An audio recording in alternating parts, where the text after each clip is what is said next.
ഇപ്പോൾ കേരളത്തിൽ ചൂട് വളരെ അധികമായി അനുഭവപ്പെടുന്നുണ്ട്.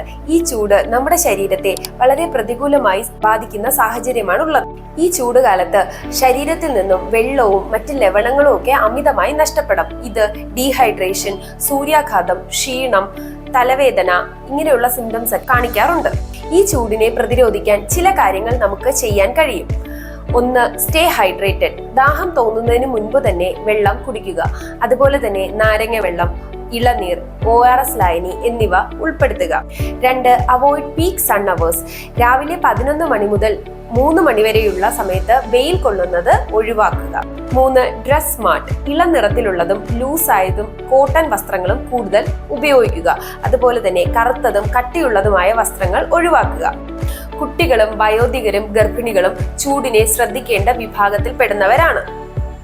എന്തൊക്കെയാണ് സൂര്യാഘാതത്തിന്റെ പ്രഥമ ലക്ഷണങ്ങൾ? തലകറക്കം, തലവേദന, അമിത ക്ഷീണം, ശരീര താപനില കൂടുക, വിയർപ്പില്ലായ്മ എന്നിവയൊക്കെയാണ്. ഇതിലുള്ള ലക്ഷണങ്ങൾ കണ്ടു കഴിഞ്ഞാൽ അവഗണിക്കാതിരിക്കുക. ചൂടിനെ കൃത്യമായി പ്രതിരോധിച്ചു കഴിഞ്ഞാൽ വലിയ ആരോഗ്യ പ്രശ്നങ്ങൾ വരാതെ നമുക്ക് ഒഴിവാക്കാൻ കഴിയും.